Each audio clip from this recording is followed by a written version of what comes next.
Okay, maybe now we start our meeting with an opening prayer. The opening prayer will be led to us by Arnie. Arnie, please lead us the opening prayer.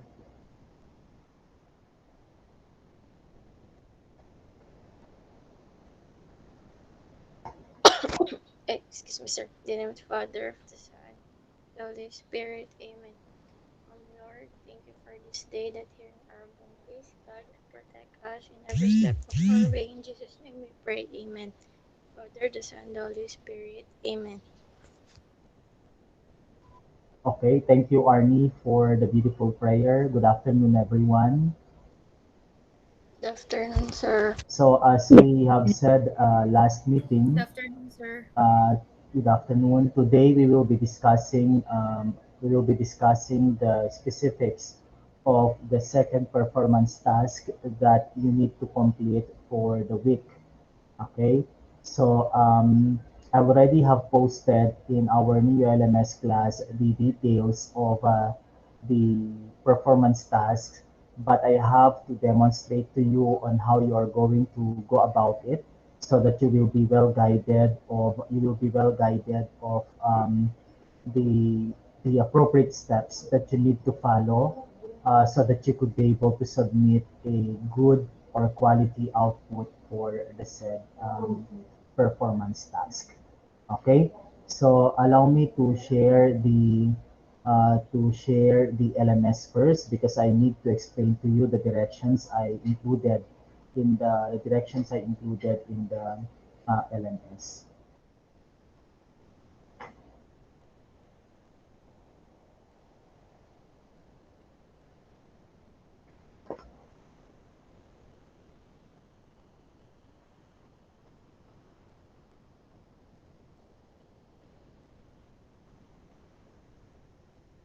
Okay, so allow me to share this page for our new LMS class. Are you seeing the page now? Yes, sir. Okay. So your second performance task, would all be about, will all be about, it's all about as designing learning tasks for the effective learning development. So you have to download and complete the attached worksheet to demonstrate your skill in designing learning tasks for the effective learning development of students. Please be guided with the rubric while working on this task.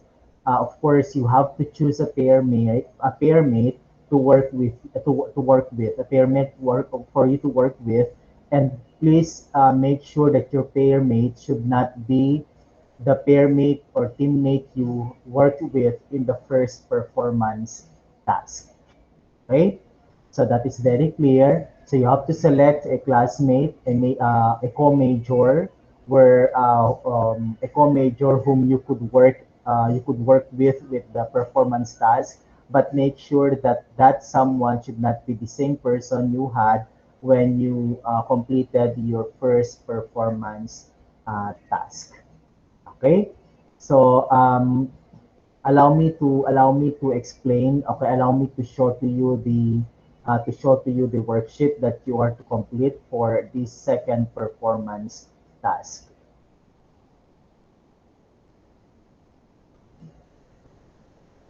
Okay, so this is the worksheet. Nakikita ba ninyo? Yes, sir. Okay, so this is the Yes, sir. worksheet. So you just have to complete the table below to design a sample assessment targeting your students' effective learning domain. Please take note that last meeting we made mention of three procedures or three steps on how to assess students' effective learning domain. We said the first one is through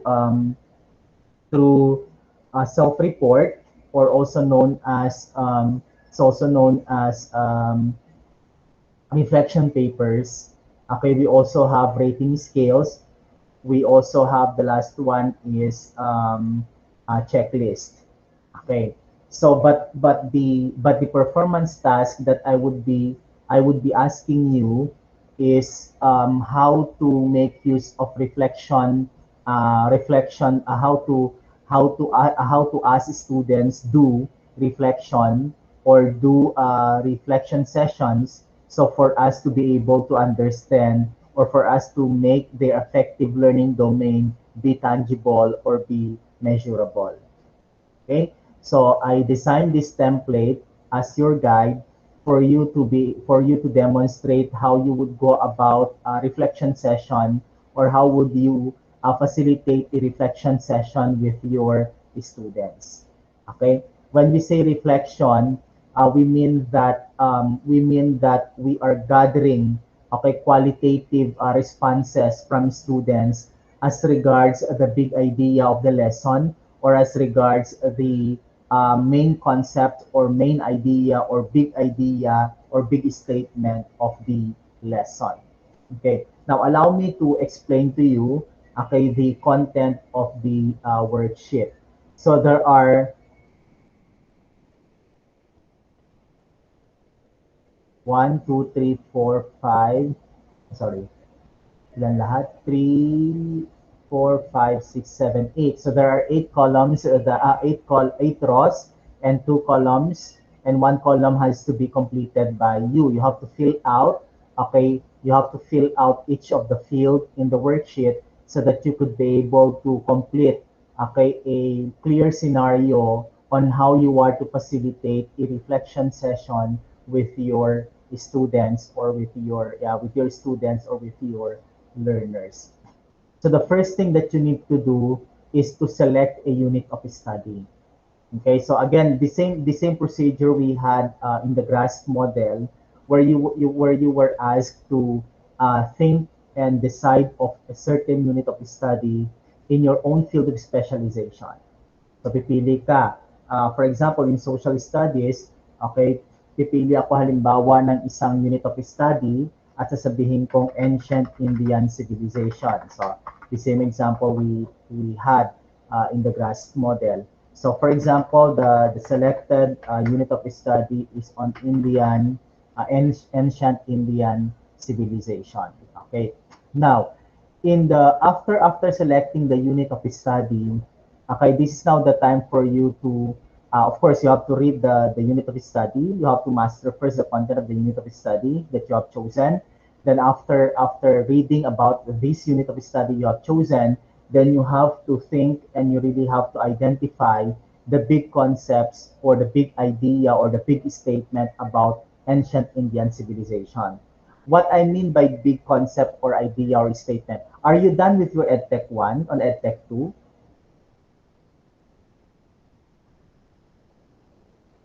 Tapos na ba kayo sa EdTech 1 and EdTech 2? Hello? EdTech 1 po. Sir, EdTech 1 pa EdTech lang. 1 po. EdTech 1 Kasalukuyan pa yung lang. EdTech 2. Okay, so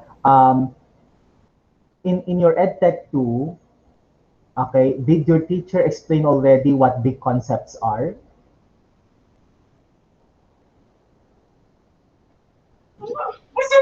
No, sir. Ha? No, sir. Ay, hindi pa. Because, Kasi, sir, sir, wala pa na, dun sa edtech po, kasi namin, sir, wala, as in, wala pang upload, sir. sino ba teacher sa EdTech 2? Mambangi, sir.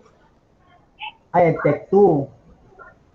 Yes, sir, for mathematics, sir. Yung For parang math. major na, sir. Ay, ganun. EdTech 2 per major siya. Yes, sir. So it's EdTech 2 per major. Okay, sorry. When we say big idea, okay, of course, you already have selected the unit of study. Then after selecting the unit of study, of course, you have to understand the content. Okay, kung ano yung nilalaman nung napili ninyong unit of study. So kailangan unawain ninyo kung ano yung mga iba't ibang paksa okay na kaakibat nung nasabing unit of study. Nang sa ganun ay malaman ninyo o makuha ninyo kung ano yung pinakamalaking konsepto o pinakamahalagang konsepto na kailangang matutunan ng inyong mga estudyante. Okay, what do we mean by big concept? So there's an asterisk there. Okay, ito yung explanation niya. Allow me to zoom in. Okay, when we say big concepts, there are 5 major qualities of big ideas or big concepts. First, it provides a focusing conceptual lens for any study. Meaning to say, meaning to say, uh, this idea or this word or this concept, okay, would sum up everything about the unit. Okay, it summarizes everything about the unit. Okay, it provides a breadth of meaning by connecting and organizing many facts, skills, and experiences, sorry, Bisaya man, experiences serving as the linchpin of understanding. When we say linchpin of understanding, we are referring to the most important, okay? The most important concept, okay, that serves as a key, okay, a key towards full understanding of the student as regards the lesson. Okay, so it provides meaning, meaning to say, this is the value that you would like, the concept itself or the big idea itself is the value that you would like to inculcate among your learners, because that has to be inculcated among them because you find it significant for them to fully understand and for them to fully grasp the meaning, or yeah, the meaning of the unit of study you have selected. Okay. Number three, big idea points to ideas at the heart of expert understanding of the subject. So it's if the students would be able to understand the big idea, and if they could be able to realize the value of such idea, then that would mean that they will find themselves expert of understanding, okay, the whole of the unit of study. Fourth, it requires uncoverage because its meaning or value is rarely obvious to the learner. So it's obvious to the learner. Okay, hindi siya kaagad sa umpisa, hindi ka una-unawa kaagad yung nasabing konsepto. Pero kapag ipapaliwanag at maunawaan ng mga mag-aaral, certainly the student would understand fully the whole unit of study. Kumbaga, ito yung pinakasusi. Yung big idea ang nagsisilbing pinakasusi, o malaking ideya ang nagsisilbing pinakasusi para lubusang maunawaan ng inyong mga mag-aaral ang kabuuan ng inyong leksyon o kabuuan ng unit of study. Okay? And at the same time, it's prone to misunderstanding. That's why it's called the most important idea or the big idea. Because it's prone to misunderstanding, the more that the teacher should be able to explain well the meaning of such concept or the meaning of such idea. It has a great transfer value, applying to many other inquiries and issues over time. So meaning to say, the big idea will not only, the big idea will not only the big idea will not only directly related to will not only directly relate to the discipline itself, but it has to be something that can also be related to or connected to other field of study or other disciplines. So, hindi lamang siya, for example, the concept, yung konsepto o yung big idea ay hindi lamang pang-araling panlipunan, kundi nakikita din yung connection niya o kaugnayan niya sa iba pang mga disiplina ng pag-aaral o sa mga iba pang mga pag-aaral katulad ng Ingles halimbawa, ng language for example, ng math for example, science for example, and others. That's what we call as the big idea. So, yung pinakamalalaking konsepto na patungkol doon sa kabuuan ng inyong pinag-aaralang unit. So as I have said a while back, it has to be something that summarizes everything about the unit. Okay. For example, sabi natin kanina, I already have selected ancient Indian civilization as a unit of study, and I tried to understand. Okay, I tried to read everything about ancient Indian civilization, and I realized, for example, that ancient Indian civilization does not only include the present-day India, but rather it includes the whole of South Asia as Indian civilization. For example, in ancient India is about Nepal. Ancient India is about Sri Lanka. Ancient India is about Pakistan. Ancient India is about Maldives. Ancient India is about the Indian subcontinent. So it's not just about the India itself, but it's about different countries. Then at the same time, I also have read, for example, that ancient Indian civilization is about the start of the start of two of the many religions in the world. For example, that is these religions include, should I say, Hinduism and Buddhism. Okay, so Hinduism and Buddhism, and also I would realize later that on as regards ancient Indian civilization that Indians, okay, is very rich in culture. That India, okay, has different beliefs. India has different, should I say, has different spirituality. India that India has various topography. Okay, na hindi lamang iisa ang pwedeng makapagbigay ng katuturan ng kanyang topografiya, kundi ang buong India ay iba't iba ang klase ng kanyang topografiya. Ibig sabihin, merong lugar sa kanila na maginaw, merong lugar na mainit, merong lugar na ganito and others. And I would also realize that India, okay, that Indians are of different colors. There are those who are brown, there are those who are black, there are also those who are white, or from different races and others. So with this realization, okay, once I am to study, I will study the whole unit of the whole unit about ancient Indian civilization. Then I would realize that India, should I say, is a diverse country, is a highly diverse country. Okay, now it's because of that realization that I would say that the big idea about the lesson on ancient Indian civilization is about diversity. Okay? It's about diversity. Okay? So yung tinatawag nating big concept or big idea. Okay? That because I realized based on my study about ancient Indian civilization, I realized that Indians, though they are, though they live in one subcontinent, they are different or they are unique individuals.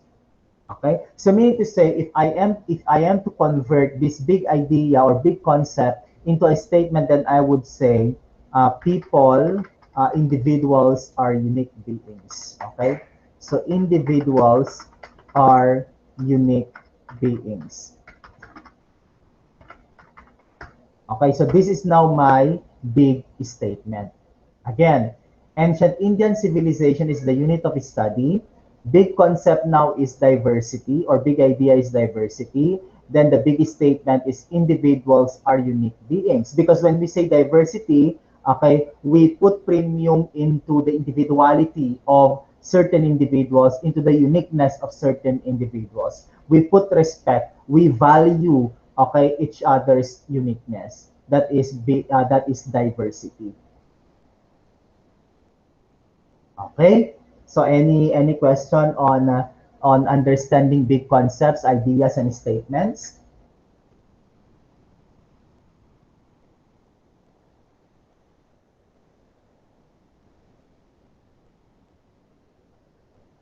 Any question on this? None, sir. Okay, none. So when we say big idea, again, when we say big concept, it's something that summarizes everything about the unit of study you have selected. Okay, so sabi ko nga kanina, nakapili na ako ng topic ko. Then out from the topic na aking napili ay nakabuo na ako ng pinakamahalagang konsepto, pinakamahalagang ideya, at nakabuo na rin ako ng isang mahalagang pangungusap tungkol doon sa paksang araling aking napili. Okay, diversity is the concept, then individuals are unique beings as my as my big statement. Now, after identifying the big concept or big idea or big statement, this is now the time that we have to integrate the use of technology. Now, I have to teach you on how to integrate technology now. Now, when we say integration of technology, meaning to say, we already have identified the big concept or big idea. Now, I am to look for trigger clips or video clips, short video clips that would help me introduce, okay, the big idea or big concept to my students. Okay? That will help me introduce the big concept or big idea to my students. So, titignan tayo ngayon sa YouTube ng trigger clip na makakatulong sa atin para maibahagi natin sa ating mga mag-aaral, may paliwanag natin ng konti sa ating mag-aaral ang ibig sabihin ng malaking ideya o malaking konsepto na ating napili para bigyang katuturan ang kabuang aralin sa ancient Indian civilization. So, maghanap tayo ngayon ng videos on diversity. Meron ako dating nahanap. Okay. So, stop sharing muna, no? Okay. Meron akong dating nahanap na, did I close it? Sorry. Okay, sige. Okay, allow me to share. Okay. Okay, now, titingin tayo ngayon ng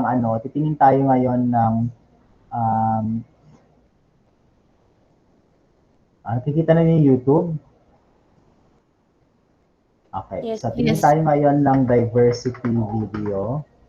Okay, trigger clip. When we say trigger clip, it's a short video, a very short video that should not exceed 5 minutes. Okay, trigger clip. It's called trigger clip because it would trigger our students' understanding about the big concept or big idea or big statement. Okay, so ito yung nakita ko kanina, ito, 2 minutes.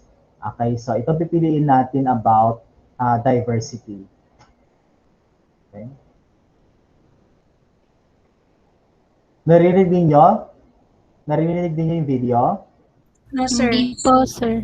Ay, hindi, no? Ay, kasi naka-headphone. So, ito yung napili ko. So, anyway, you just have to watch it first.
Okay, so suppose that is the trigger clip. So I'll copy the URL address of this trigger clip and I'll put it, okay, in the worksheet.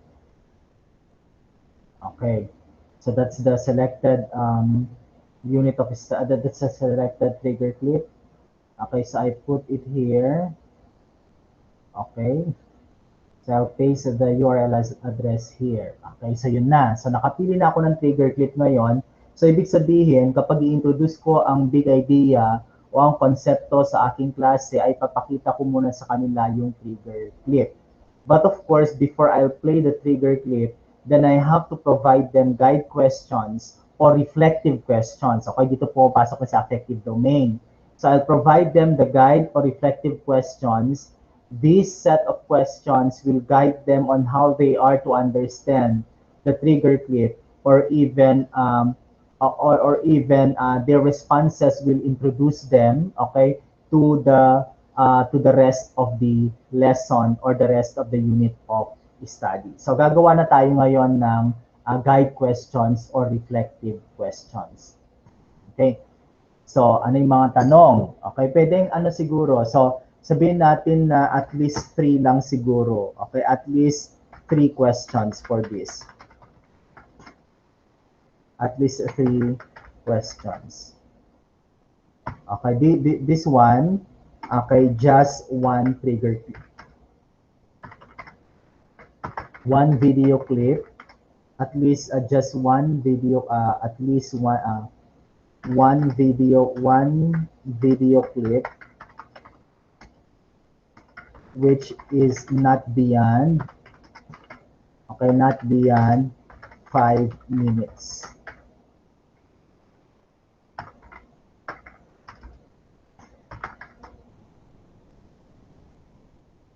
Okay, so the duration is not beyond 5 minutes na trigger clip. Okay, now, napanood natin kanina yung trigger clip. Sabi natin yung big concept natin ng diversity. Now, we are now to create, okay, we are now to create our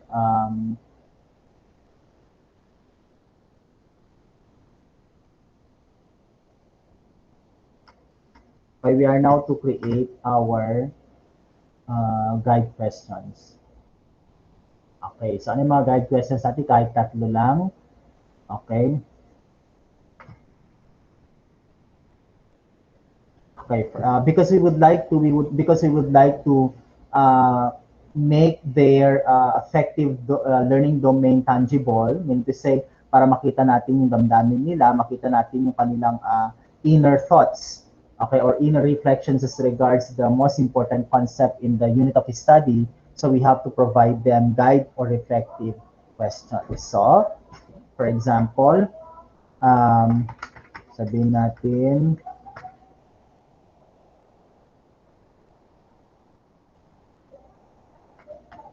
do you see yourself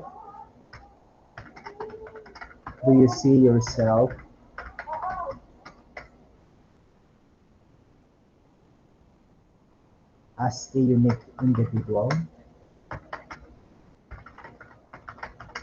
Okay, do you see yourself as a unique individual? Ano, so I think this is, we have to rephrase it.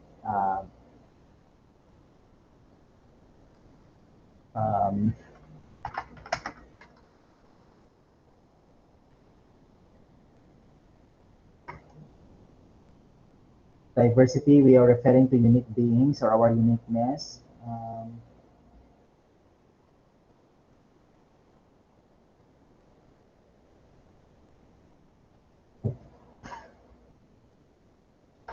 Do we differ with others?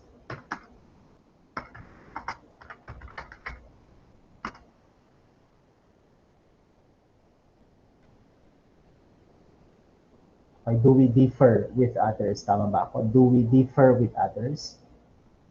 Okay. Now, after asking this question,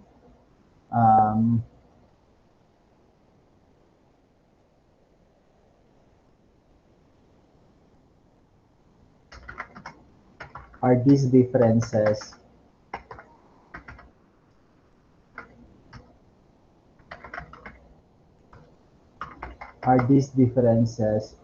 do these differences make us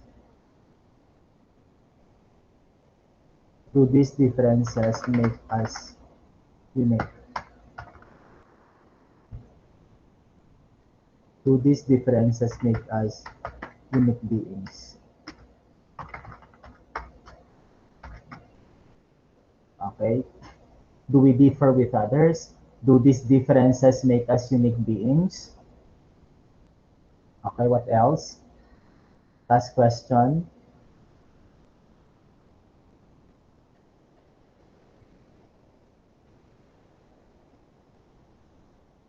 Ano pa mga tanong ang pwede natin?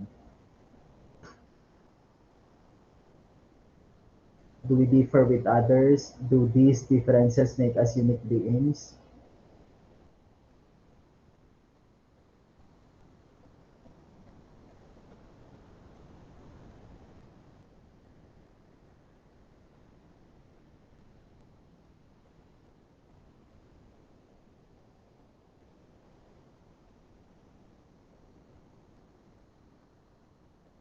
Okay.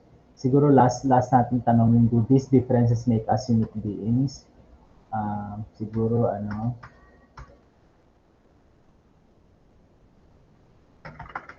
where are these differences coming from? Okay, where are these differences coming from? Okay, so these are now the three questions that will guide our students in understanding the trigger clip while understanding also the big concept or idea or statement about the lesson. Do we differ with others? Where are these differences coming from? Do these differences make us unique beings? So these are the three questions. Now, after identifying the three questions or listing the three guide or effective questions, the question now is how to elicit responses.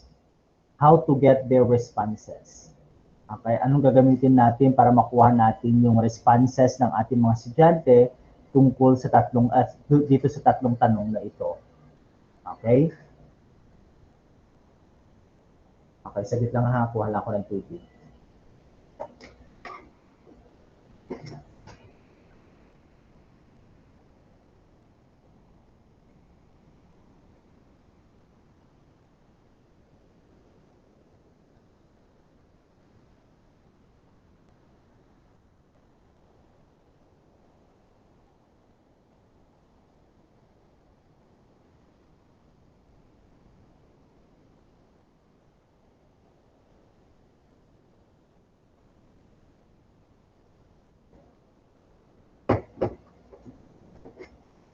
Okay, any question before we proceed to the next stage?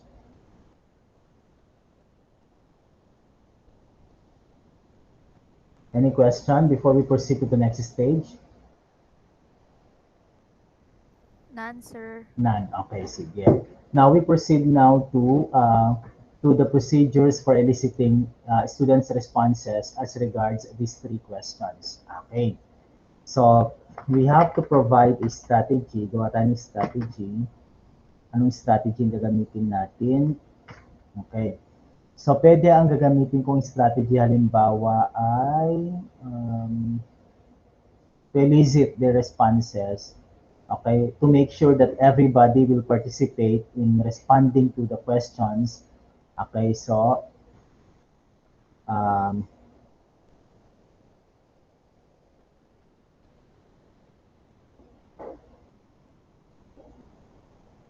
okay, gawa tayo ng think, pair, share.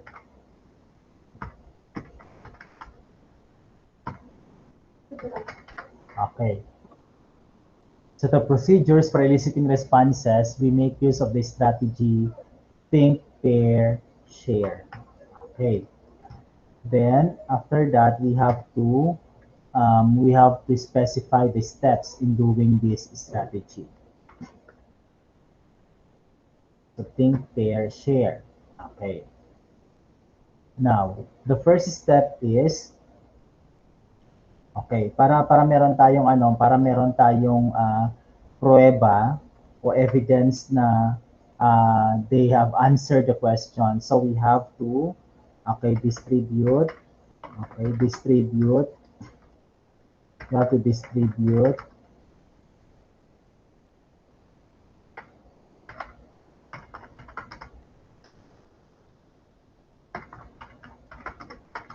I think pair, share, distribute a worksheet,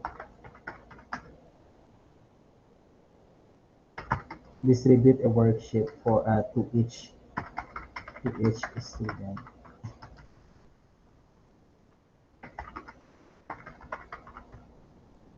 Okay, distribute a worksheet to each student. Then after that, ask them to write their responses.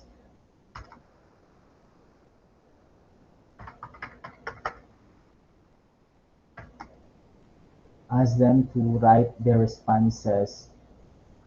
Ask them to,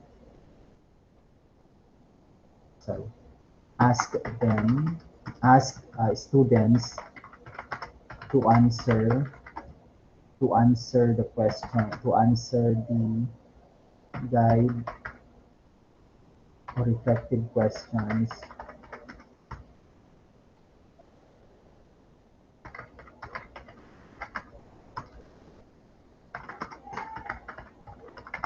And distribute a worksheet to each student.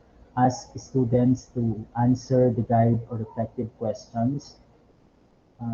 Ask students to answer the guide or reflective questions.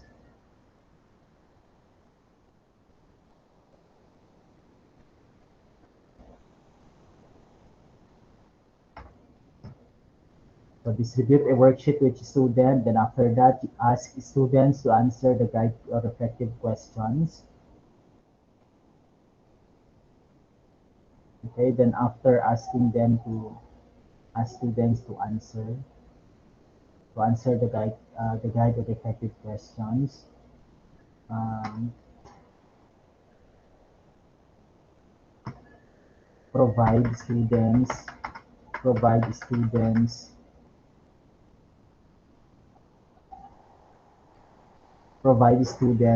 ample time to write their responses in the worksheet, their answers to write their answers in the worksheet.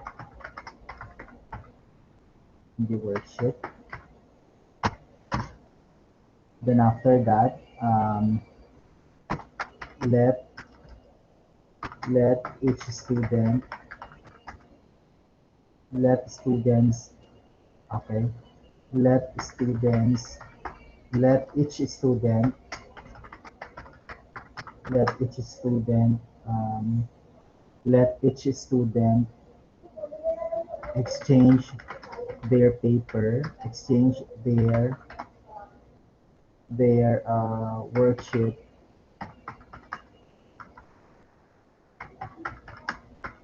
with a classmate beside them.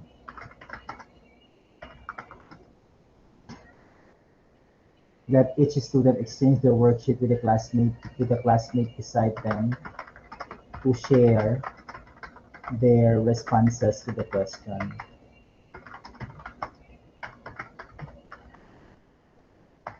Okay. Then after that, I think tapos they already pair, then they already have shared. Okay. Then give students give each pair of student enough time to discuss each of their responses.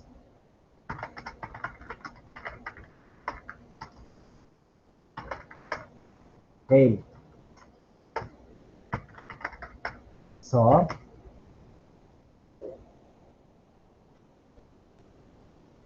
enough time to discuss each of their responses. Then after the sharing, okay, okay, the student allow students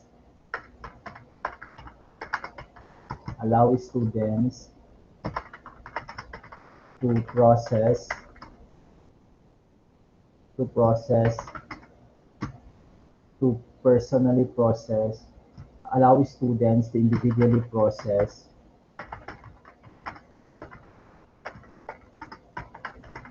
their classmates sharing, their peer mates sharing,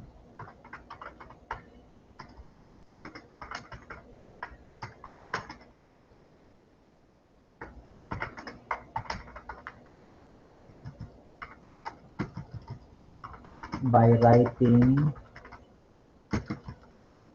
by writing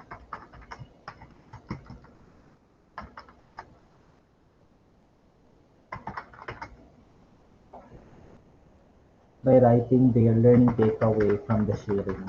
By writing their learning takeaway by writing their learning takeaway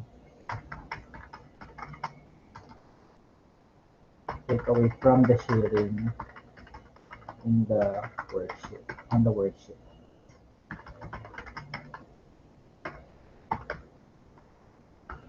Okay. So this is now the procedures for eliciting responses. I'll make use of the think, pair, share. So distribute a worksheet to each student. Ask students to answer the guide or reflective questions. Provide student ample time to write their answers in the worksheet. Let each student exchange their worksheet with a classmate. Decide to share their responses to the questions. Then give each pair of students enough time to discuss each of their responses. Then allow students individually process their pair mates sharing by writing their learning takeaway from the sharing on the worksheet. Okay, so this is now my strategy, okay, to elicit responses to the guide questions or reflective questions, okay, by the students or learners. Now after that, okay, after that we're done with the eliciting responses, but we have to process students responses. Not only that, individual students will process their understanding of the sharing of their pair mate or their classmate, but also we have to provide an opportunity for our learners, okay, for our learners to share in the big class or to share in the big group. Okay, so anong strategy na pwede natin gamitin dito? Okay, so, gagamit ako ng carousel. Mhm.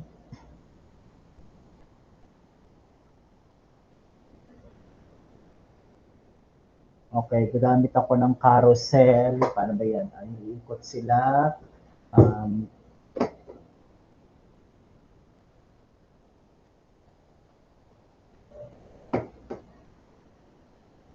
okay, no, pwede ba kang carousel brainstorming, no? It's not carousel brainstorming. How to process their responses. Okay, pwede siguro na um, popcorn recitation. Popcorn sharing, okay. Okay, what about popcorn sharing? Okay, so anong procedure dito?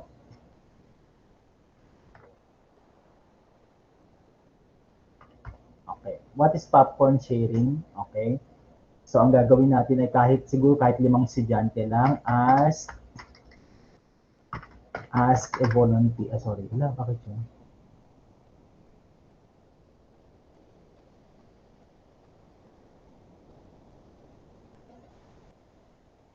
Sorry for that. Okay, nakikita niyo ulit yung word. Yes, sir. Okay, Yes, sige. sir. So we do popcorn sharing. So ask a volunteer, ask call a volunteer. Sorry. Call a volunteer from the students. Call a volunteer from the students to share his or her responses, including including that of his including that of his or her parent.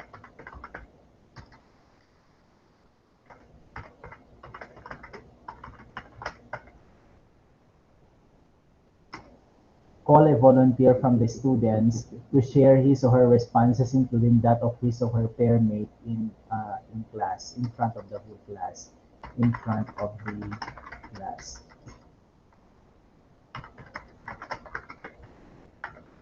Okay. Then, because this is a popcorn, so meaning to say, pag sinabi mo kasing popcorn, okay, yung pasulpot-sulpot yung gusto magbahagi. Okay. So after calling a volunteer from the students to share his or her responses, we have to, okay, require, okay, request um, the first volunteer, request the first volunteer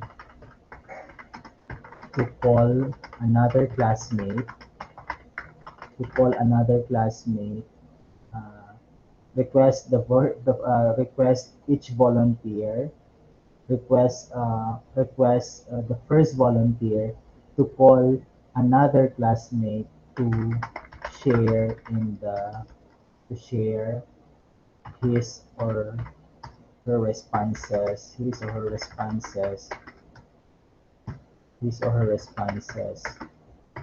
to, to the class. Okay? Request the first volunteer to call another classmate to share his or her responses to the class. Okay?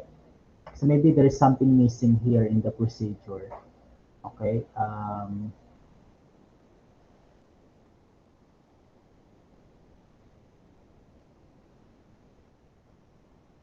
Request the first call a volunteer from the students to share his or her responses, including that of his or her peer mate, in front of the class. Request the first volunteer to call another classmate to share his or her responses to the class.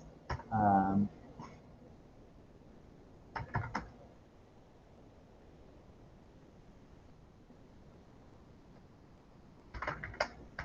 repeat repeat steps one and two. Repeat steps one and two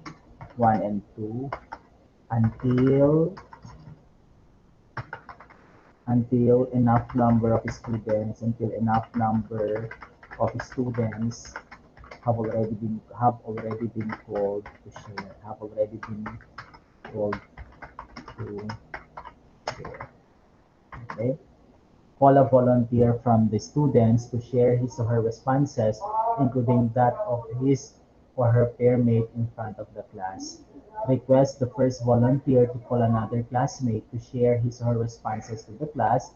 Then repeat steps one and two until enough number of students have already been called to share their respective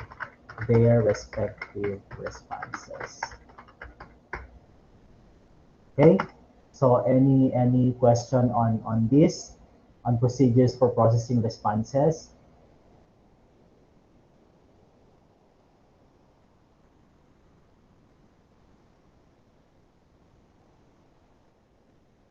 None, sir. None. Okay.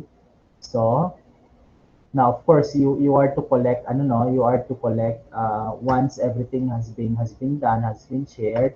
Okay, okay, collect students completed worksheet.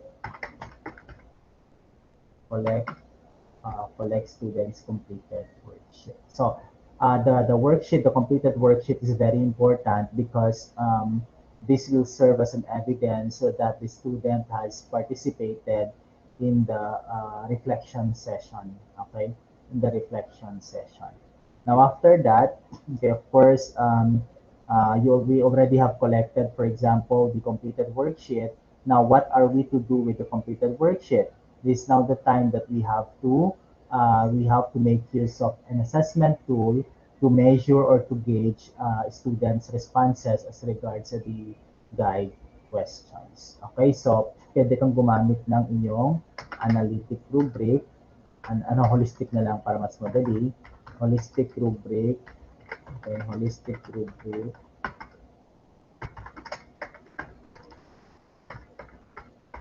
to assess students' reflective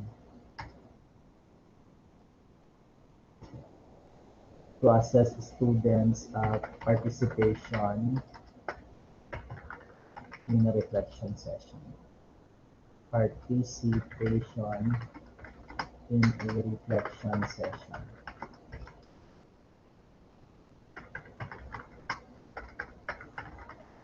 Okay.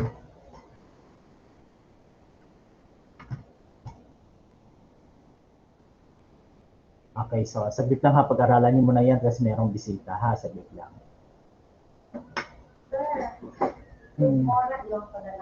Ay, good moral. Ay, mo nag-fill out ka na? Mag-fill out ka na. Yung siguro na rin ka na.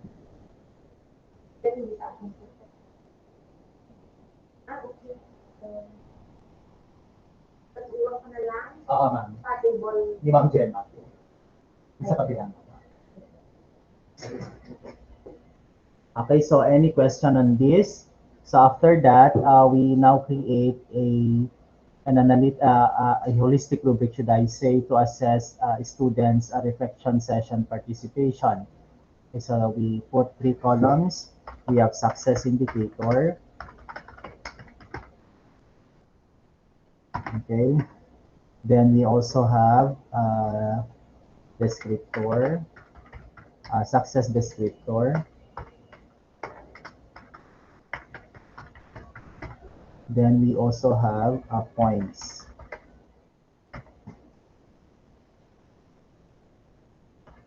I-move natin to para medyo malaki yung space natin.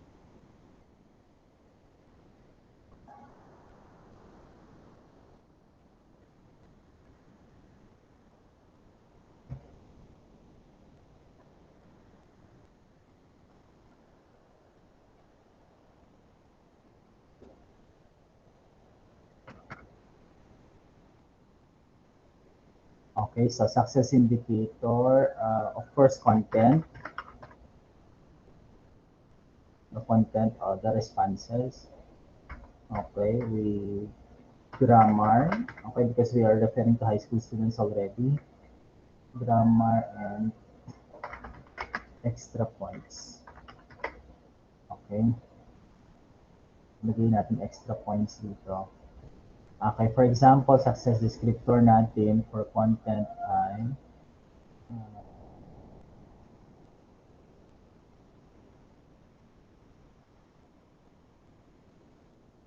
responses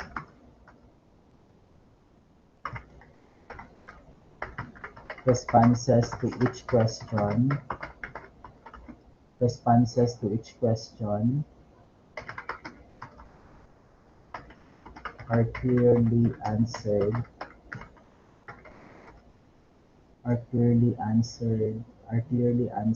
by the student through providing a personal experience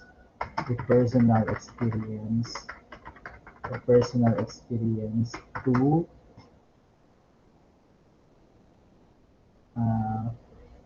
through providing a personal experience to elaborate, okay, through providing personal experience for elaboration. Okay, for elaboration. So the content has to be based on the personal experience of the student. So the content, sabihin natin, we'll put this as 10 points. 10. Okay. What else about grammar? Okay. Responses to each question. Response to each question, sorry.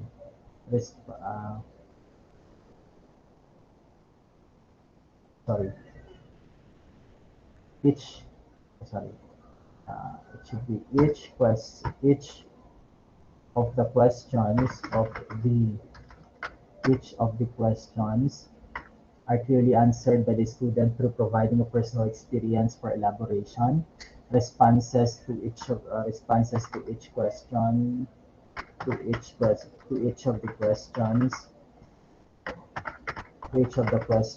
are free from grammatical and spelling errors. Okay, so gawin natin 5 points lang iyan.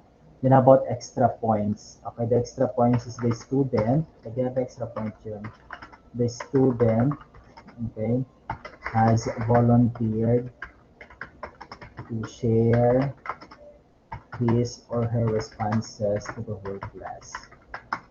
Responses to the whole class. Okay, so bigyan natin siya ng bonus ito, extra points. Okay. Natin siya ng extra points na 2. Okay. Pero yung total lang nito ay, okay, gawin natin, total lang nito ay 15. Okay, extra yung 2 kung sakaling mag-volunteer siya, meron siyang additional bonus na 2. Okay, so this is an example of, okay, reflection session for our students to develop their affective learning domain. Okay? Any question on this? Of course, dahil meron tayong tinatawag na worksheet dyan, so gagawa tayo ng worksheet. Okay? Ng worksheet. So meaning to say, when you are to create this kind of learning tasks, okay, then you also have to provide, okay, the worksheet that you will use so that I will be able to understand clearly on how you are to go about it. Okay? So gagawa naman tayo ngayon ng okay, save natin yan. So that's a sample. Now, gagawa naman tayo ngayon ng worksheet.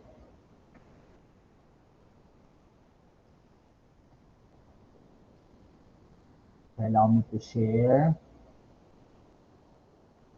Okay, gawa tayo ngayon ng think, pair, share worksheet. Okay.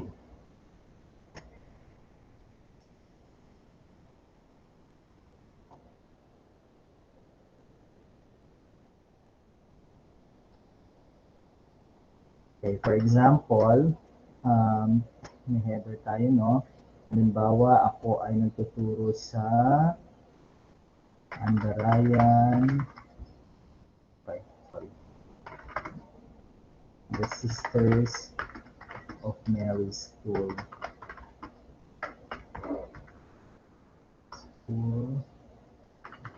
Boys Town Complex. Okay.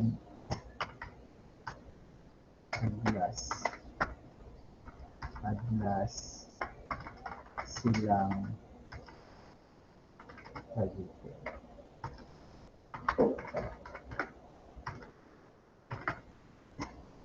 Okay. Kuha tayo ng worksheet ngayon. Okay, sabihin natin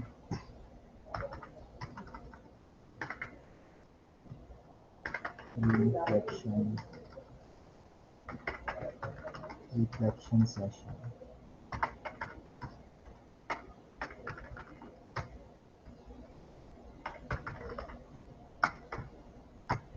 Sorry.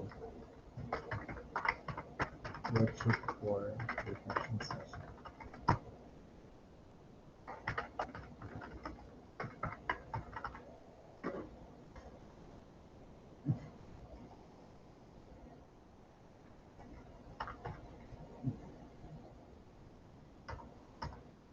Okay, so syempre,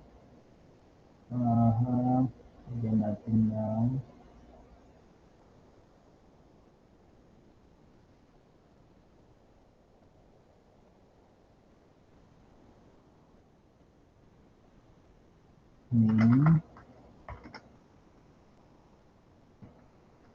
name, and we also have date,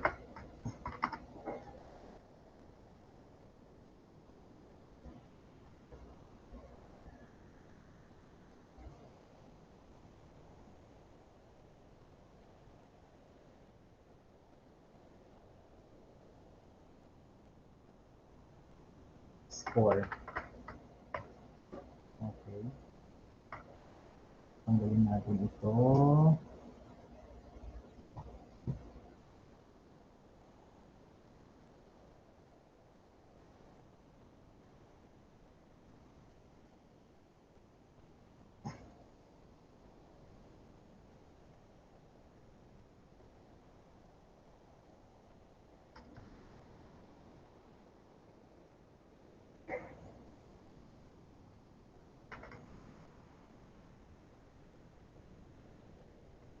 Okay.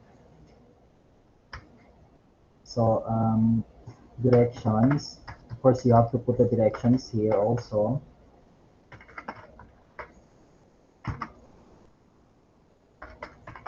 Watch the trigger clip intently. Intently. After which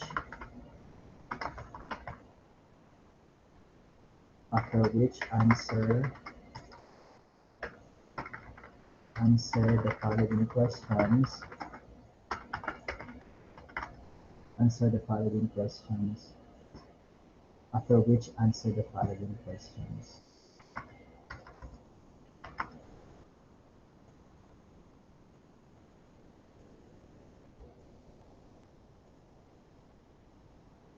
Be guided with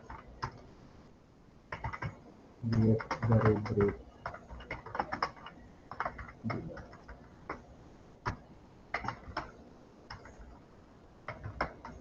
Okay, so we have to put the rubric here.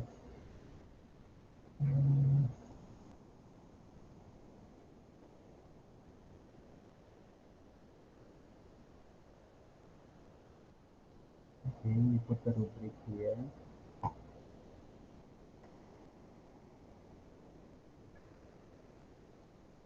Okay.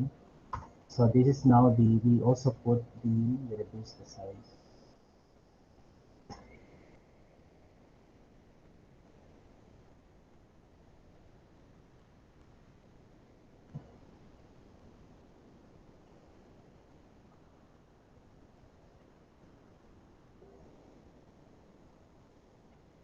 Oh, sorry for that.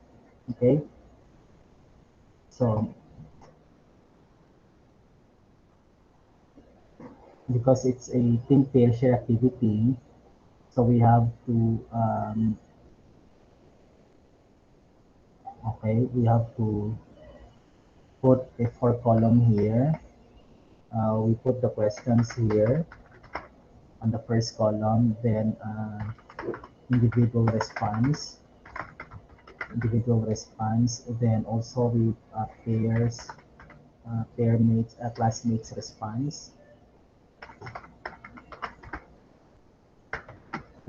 response, and we put the learning takeaway here. Learning takeaway. Okay. So we put the questions here. Question number 1. Do we differ with others? Lagyan natin yan.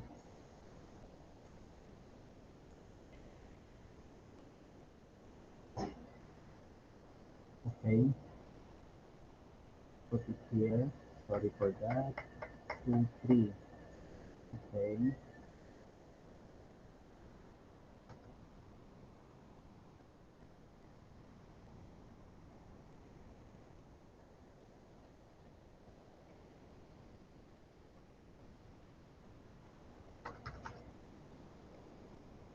And then this one, we move it here.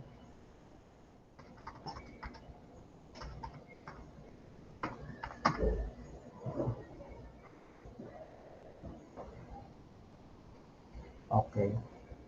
So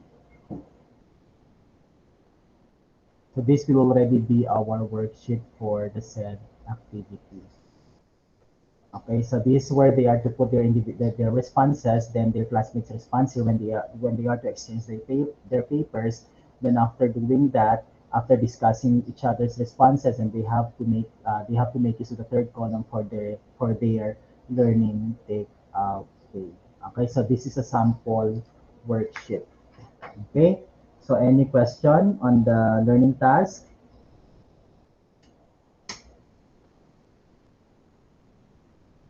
Ma'am Jem, oh, any question on this? So we're done with the worksheet. We save natin.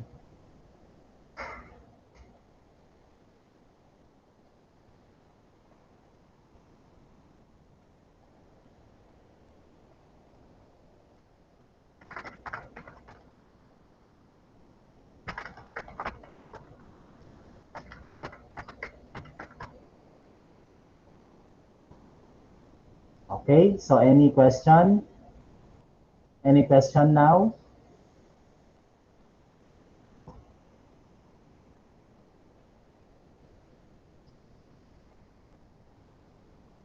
None, sir.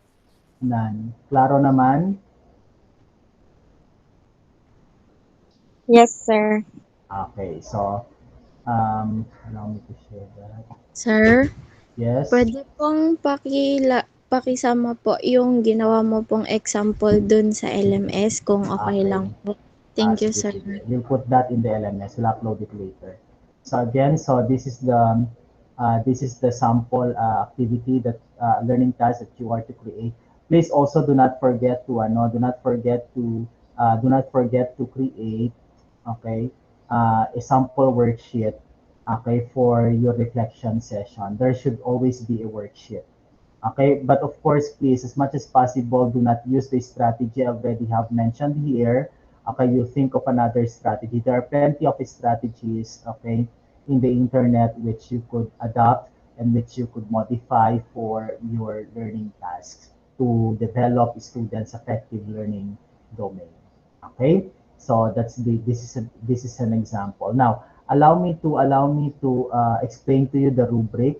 Okay, because this is a 60 point performance task. Allow me to explain to you the rubric of the said activity.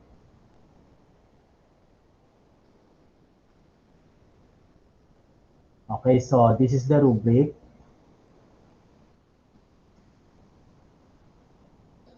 Okay, so you will be rated using four success indicators or success criteria. The first one is the content, followed by the procedures you put in your learning design. Then, of course, the trigger clip and the submission.